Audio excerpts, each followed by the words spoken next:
Hey, my name is Kim. Welcome back to my channel. My family is just wrapping up spring break, and so I am back to filming content a little bit more regularly. Today, or one of the things we did over spring break was go and see the remake of Snow White, and I actually really enjoyed it. But I did have some issues with it. So I wanted to pop on and do a quick review and share with you my thoughts on the movie and give you my recommendation.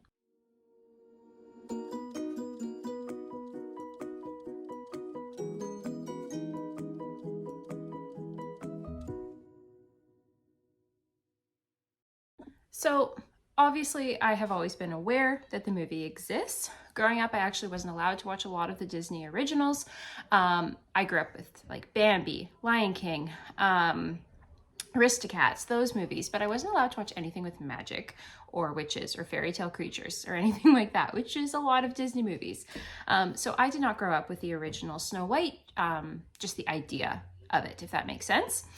But with the new movie coming out, me and my family decided that we wanted to watch the original, and we loved it. It is adorable. So whimsical. Adriana Caselotti is so perfect as Snow White. Her voice is just incredible. Like one of the most incredible things I've ever heard.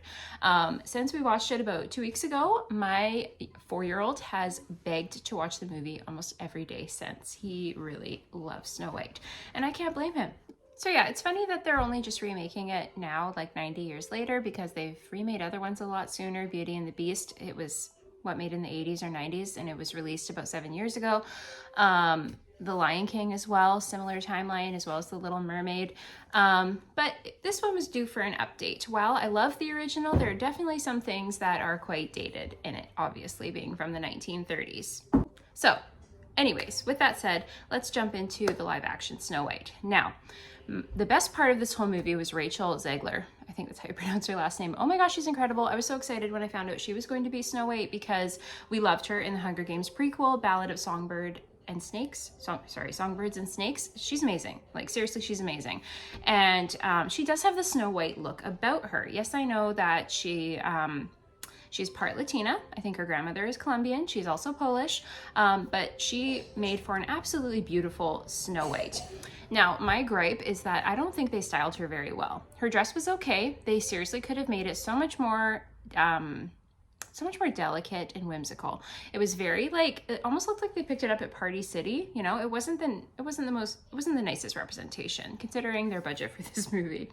Her hair also, I don't know what was going on with that. It did not flatter her face shape, and I'll pop in so here's a picture of what she looked like in the movie.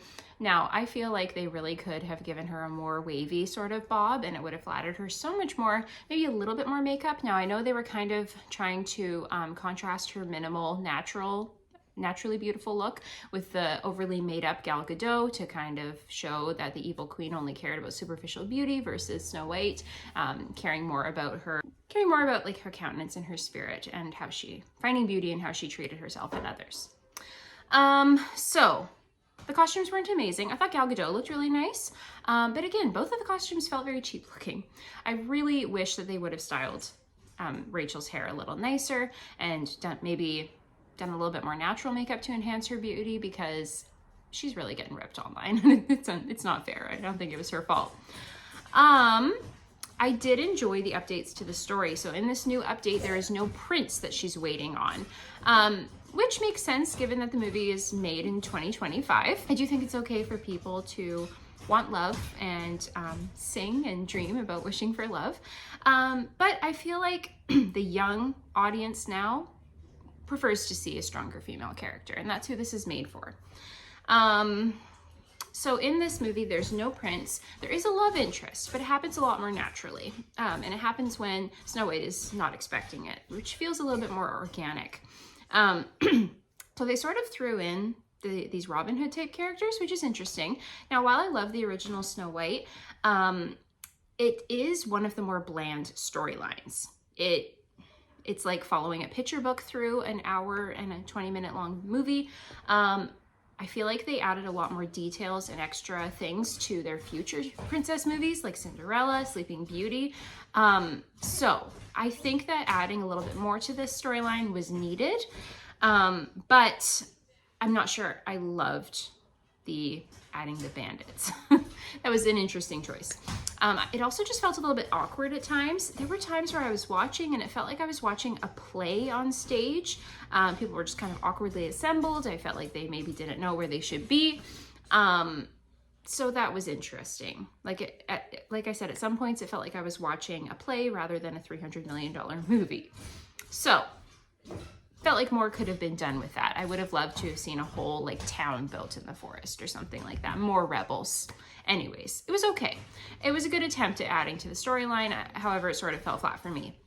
Now, a lot of people are talking about the dwarves. So the dwarves were CGI, and that is because they were going to cast real little people. But Peter Dinklage, one of the most well-known actors, or one of the most well-known little person actors, I hope I'm saying that right, he spoke out against that, and so they decided to do CGI magical creatures instead. And I actually didn't mind it. A lot of people hate it. I didn't mind it because they really got the cartoonish features of the dwarves from the original movie across. Like they've got the huge noses, they all look very similar, so that was okay for me. I didn't mind that at all. There were some change ups to the songs. So there's no Someday My Prince Will Come. It was replaced by, I can't remember I'll put the name of the song in here because I can't remember it at the moment. Instead Waiting on a Wish, that's what it is. So instead Snow White sings about dreaming about her future and what that's going to look like. So it was an interesting take on it. However, Someday My Prince Will Come is so iconic, and the way Adriana Caselotti sings it is so incredibly beautiful, and it's really well loved by so many people. I'm not sure how I felt about leaving that out. They sort of changed up the Hi-Ho song. So they used it to introduce each of the dwarves, which I loved. I thought that was so cute. They also changed up the Whistle While You Work song. So instead of, one of my favorite scenes in the original Snow White is when Snow White enters the dwarves' house with all the animals. They see that the house is trash and disgusting, and they decide to clean it as a surprise for whoever lives there. Now, I think they decided to leave this out because they didn't want the whole outdated women cleaning and cooking and serving men.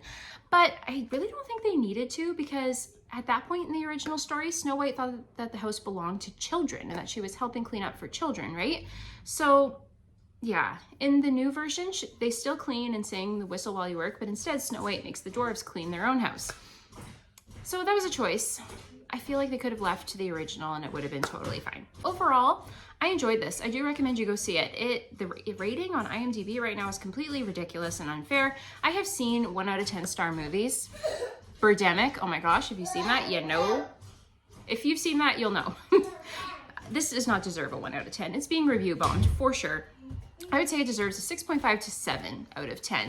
Now, Beauty and the Beast and The Lion King are kind of tied for my favorite remakes. I feel like Beauty and the Beast, you could tell some money went into that. That is a stunning film. Now, I did absolutely love the Seven Dwarfs house. I thought that was gorgeous, and as well as the forest that Snow White falls into. That was cool. Those scenes were both really cool. But beyond that, there wasn't a lot to the scenes. It was interesting. I don't know. So anyways, I give it a 6.5 to 7 out of 10. Whereas Beauty and the Beast, I would give an 8 out of 10. Lion King, same. I love those remakes.